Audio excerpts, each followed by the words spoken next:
नमस्ते और हमारी इस खास चर्चा में आपका स्वागत है। आज हमारे पास एक बहुत ही दिलचस्प दस्तावेज है। इसका शीर्षक है एपिस मेलिफिका। यह शहद वाली मधुमक्खी के विष के बारे में है, लेकिन ये कोई सामान्य साइंटिफिक पेपर नहीं है। बिल्कुल नहीं। इसे poison of the honey bee या एपीएम वायरस भी कहा गया है और ये असल में एक प्रोफाइल है, एक तरह का क्या कहते हैं किरदार स्केच। हाँ, और इसकी भाषा भी बहुत खास है। बिल्कुल। पहली नज़र में यह टेक्स्ट थोड़ा पुराना और समझने में मुश्किल लग सकता है। सही बात है। इसमें स्ट्रोमस कॉन्स्टिट्यूशन और एक्यूट एक्ज़ैंथमा जैसे शब्दों का इस्तेमाल है। हाँ, और ये शब्द हमें सीधे उस दौर की सोच में ले जाते हैं जहां लोगों को कुछ खास टाइप्स में बांटा जाता था। अच्छा, तो ये स्ट्रोमस कॉन्स्टिट्यूशन का क्या मतलब हुआ? स्ट्रोमस कॉन्स्टिट्यूशन उन लोगों के लिए इस्तेमाल होता था जिनकी ग्रंथियों में सूजन या कठोरता की प्रवृत्ति होती थी। ओके, और एक्यूट एक्ज़ैंथमा? वो त्वचा पर अचानक दिखने वाले दानों के लिए, जैसे खसरा। तो हमारा मिशन आज इस कोड को एक तरह से क्रैक करना है। ये समझना कि ये दस्तावेज इस पदार्थ की क्या तस्वीर पेश करता है, ये किस तरह के इंसान पर असर करता है, कैसे लक्षण पैदा करता है, और कौन सी अजीब और अनोखी परिस्थितियां इसे कंट्रोल करती हैं। और यहाँ जो सबसे दिलचस्प बात है वो ये है कि ये टेक्स्ट सिर्फ एक पदार्थ के बारे में नहीं है। नहीं, ये एक पूरी शख्सियत बनाने की कोशिश कर रहा है। ये हमें सिर्फ शारीरिक लक्षणों के बारे में नहीं बताता, बल्कि भावनात्मक और मानसिक स्थितियों को भी उतनी ही अहमियत देता है। चलिए, तो फिर इस पहेली के टुकड़ों को एक एक करके जोड़ते हैं। बिल्कुल। तो सबसे पहले इसके व्यक्तित्व वाले हिस्से को देखते हैं। टेक्स्ट शुरू में ही कहता है कि ये स्ट्रूमस कॉन्स्टिट्यूशन वाले लोगों के लिए है, जो एक तरह की शारीरिक बनावट हो गई। हाँ। लेकिन इसके ठीक बाद जो लिखा है उसने मुझे सच में चौंका दिया। मैं जानता हूं आप किस लाइन की बात कर रही हैं। इसमें लिखा है महिलाएं, विशेष रूप से विधवाएं, हाँ, बच्चे और लड़कियां जो आमतौर पर सावधान रहती हैं पर अजीब तरह से अनाड़ी हो जाती हैं और चीजों को हाथ में लेते समय गिरा देती हैं। एक मिनट, विधवाएं जो अनाड़ी हो जाती हैं, है ना अजीब। ये तो किसी उपन्यास के किरदार जैसा लग रहा है, किसी मेडिकल टेक्स्ट जैसा तो बिल्कुल नहीं। और यही इस टेक्स्ट की आत्मा है।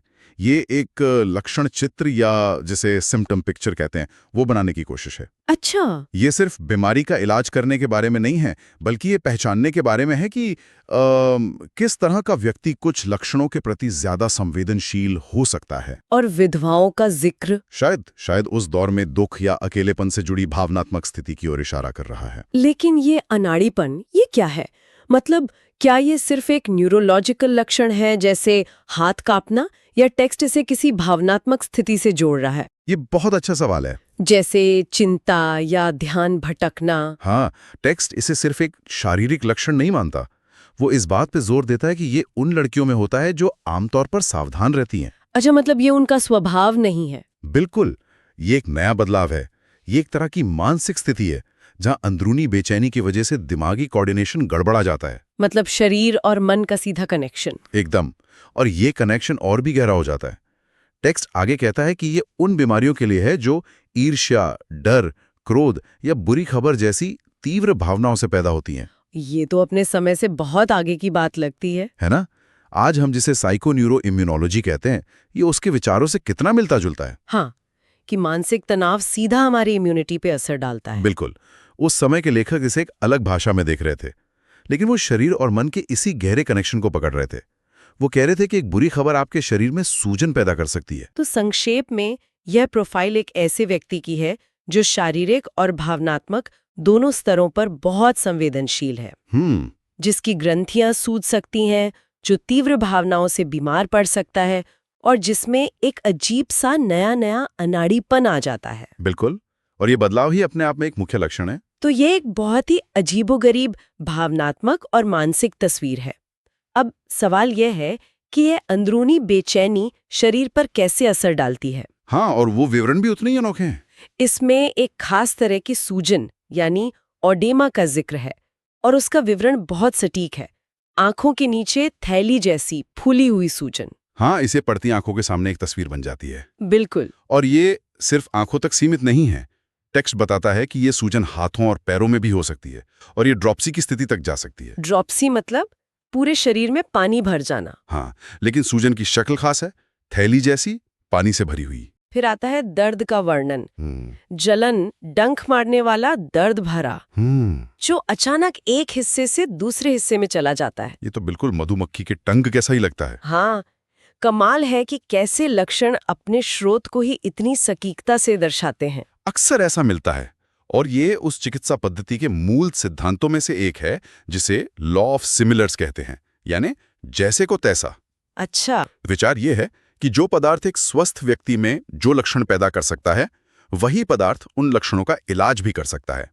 एपिस इसका मतलब एक क्लासिक उदाहरण है। डंक की जलन, चुभन और सूजन, ये सब लक्षण इसके केंद्र में हैं। बिल्कुल। लेकिन यहाँ एक बड़ा विरोधाभास है जिसने मुझे सबसे ज्यादा उलझाया, वो है प्यास न लगना, थर्स्टलेसनेस। हाँ, ये बहुत खास है। टेक्स्ट में साफ साफ लिखा है कि शरीर में इतना पानी जमा होने के बावजूद ड्रॉप्सी जैसी हालत में भी व्यक्ति को प्यास नहीं लगती। ये तो कॉमन सेंस के बिल्कुल खिलाफ है। और यही वो बिंदु है जहां इस तरह के टेक्स्ट एक जासूसी उपन्यास की तरह हो जाते हैं। अच्छा। ये विरोधाभास ही सबसे बड़ा सुराग है।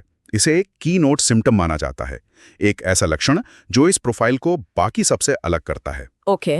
टेक्स्ट में ही इसकी तुलना एसिटिक एसिड से की गई है। उसमें भी वैसी ही सूजन और ड्रॉप्सी होती है, लेकिन उसके साथ बहुत तेज प्यास लगती है। तो ये प्यास का होना या ना होना एक तरह का फिल्टर है। एकदम सही। ये तय करने में मदद करता है कि आप सही रास्ते पर हैं या नहीं। वाह। और ये छोटी छोटी बारीकियां ही पूरी तस्वीर बनाती हैं। जैसे टेक्स्ट में पेशाब से जुड़ी समस्याओं का जिक्र है, कम मात्रा में, जलन के साथ, और कभी-कभी रोक ना पाना। ये सब मिलकर शरीर में पानी के रुक जाने और जलन की एक पूरी कहानी बताते हैं। मुझे पाचन तंत्र से जुड़ा एक विवरण भी बहुत अजीब लगा।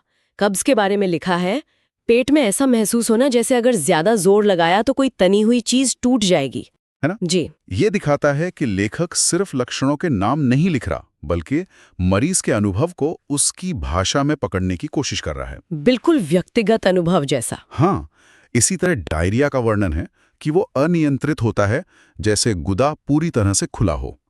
ये विवरण असहज करने वाले हो सकते हैं, लेकिन वे बहुत स्पष्ट हैं। कोई भ्रम की गुंजाइश नहीं छोड़ते। बिल्कुल। तो शारीरिक स्तर पर कहानी है जलन, चुभन वाली सूजन, शरीर में पानी का जमा होना, लेकिन बिना प्यास के। हाँ, ये शारीरिक लक्षणों का एक बहुत ही तीव्र सेट है। और ऐसा लगता है कि ये शारीरिक जलन और परेशानी भावनात्मक स्तर पर भी उतनी ही तीव्र है। हाँ, और वो प्रोफाइल भी उतनी ही नाटकीय है। टेक्स्ट में लिखा है, चिड़चिड़ा, घबराया हुआ, बेचैन, जिसे खुश करना मुश्किल हो। ये किसी ऐसे व्यक्ति की तस्वीर है जो लगातार एक अंदरूनी तूफान से गुजर रहा है। हाँ, जो किसी भी चीज से संतुष्ट नहीं है। और इसके साथ ही लिखा है, रोने की प्रवृत्ति, रोने से खुद को रोक नहीं पाना, हतोत्साहित, निराश। ये कोई हल्की फुल्की उदासी नहीं है। नहीं, ये एक गहरी निराशा है, जहां व्यक्ति का अपनी भावनाओं पर कोई नियंत्रण नहीं रहता। वो रोना नहीं चाहता, पर आंसू रुकते ही नहीं। और सबसे नाटकीय और डरावना विवरण बच्चों से जुड़ा है। बच्चों का सोते या जागते समय अचानक तीखी चुभने वाली चीखें मारना। हाँ, ये पढ़कर ही सिहरन होती है। ये किस तरह की स्थिति की ओर इशारा कर रहा है? ये एक बहुत ही विशिष्ट और यादगार लक्षण है। अंग्रेजी में इसे सडन श्रिल पियर्सिंग स्क्रीम्स कहा गया है। ओके। ये दिमागी सूजन या जलन, मतलब मेनिंजियल इरिटेशन की तरफ इशारा करता है, जिसे उस दौर में ब्रेन क्राई भी कहा जाता था। अच्छा। ये दिखाता है कि ये प्रोफाइल सिर्फ वयस्कों तक सीमित नहीं है, बल्कि बच्चों के तंत्रिका तंत्र पर भी इसका गहरा असर हो सकता है। तो ये भावनात्मक अस्थिरता और छूने पर अत्यधिक संवेदनशीलता, हाँ, एक्सट्रीम सेंसिटिवनेस टू टच, ये सब मिलकर एक ऐसे व्यक्ति की तस्वीर बनाते हैं जो हर स्तर पर बहुत ज्यादा प्रतिक्रियाशील है। बिल्कुल। एक ऐसी स्थिति है जहां व्यक्ति की सहन शक्ति की सीमा बहुत कम हो गई है। उसकी बाहरी और अंदरूनी दुनिया के बीच की दीवारें बहुत पतली हो गई हैं। मतलब हर चीज, चाहे वो शारीरिक स्पर्श हो या भावनात्मक अनुभव, उसे बहुत ज्यादा महसूस होती है। सीधे तौर पर, हाँ। तो हमारे पास ये तस्वीर है एक बेहद संवेदनशील और प्रतिक्रियाशील इंसान की। अब सोचना लाजमी है कि क्या कोई खास चीजें हैं जो इस स्थिति को और बिगाड़ती हैं या बेहतर करती हैं? हाँ, और टेक्स्ट इस पर भी बहुत स्पष्ट है। इन नियमों को मोडालिटीज कहा जाता है, और ये इस पहेली के सबसे महत्वपूर्ण टुकड़े हैं। तो एग्रेवेशन यानी बिगड़ना, टेक्स्ट कहता है सोने के बाद, और बंद विशेष रूप से गर्म कमरों में। गर्म कमरे तो असहनीय बताए गए हैं। असहनीय? मुझे ये सोने के बाद वाला हिस्सा बड़ा अजीब लगा। नींद तो अच्छी चीज मानी जाती है। ये एक और अनोखा सुराग है। कुछ मामलों में नींद के दौरान शरीर का मेटाबॉलिज्म धीमा हो जाता है, जो लक्षणों को बढ़ा सकता है। अच्छा। ये बताता है कि समस्या सिर्फ बाहरी दुनिया में नहीं है, बल्कि शरीर की अपनी आंतरिक लय भी इसे प्रभावित कर रही है।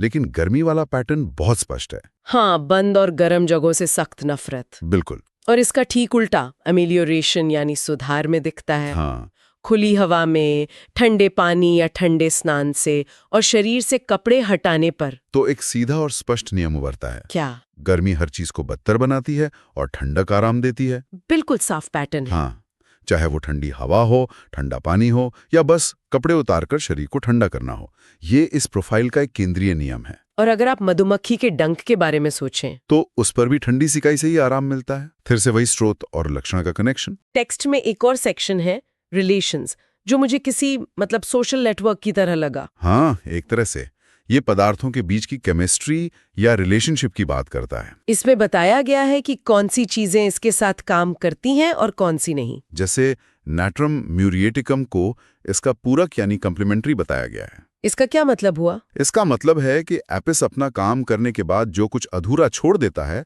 उसे नाट्रम म्यूर पूरा कर सकता है। अच्छा, लेकिन इसमें एक चेतावनी भी है।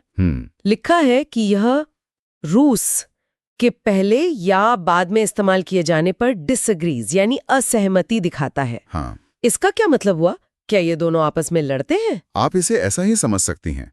इसका मतलब है कि इन दो पदार्थों के बीच एक तरह का टकराव है। ओके। अगर एक के बाद दूसरा दिया जाए तो हो सकता है कि लक्षण और बिगड़ जाएं या कोई नकारात्मक प्रतिक्रिया हो। ये एक जटिल प्रणाली की ओर इशारा करता है।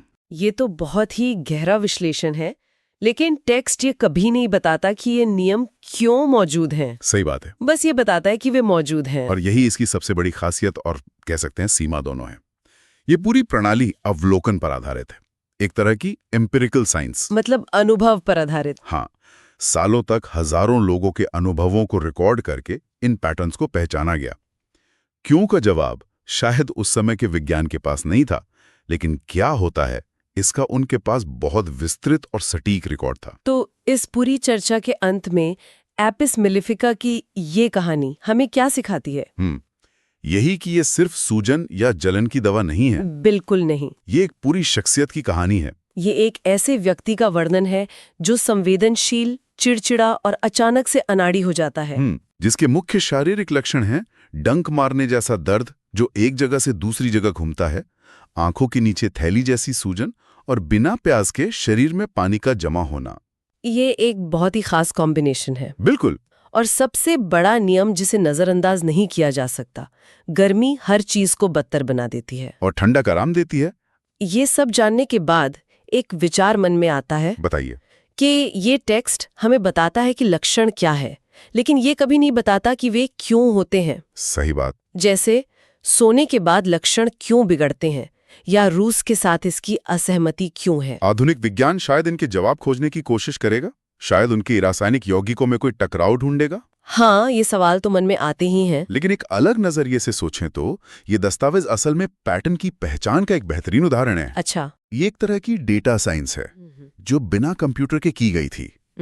उस समय के चिकित्सक इंसानी अनुभवों के विशाल डेटा सेट से सूक्ष्म पैटर्न निकाल रहे थे। वे सिर्फ बीमारी पर नहीं, बल्कि व्यक्ति के पूरे अनुभव, शारीरिक, भावनात्मक और परिस्थितिजन्य पर ध्यान केंद्रित कर रहे थे।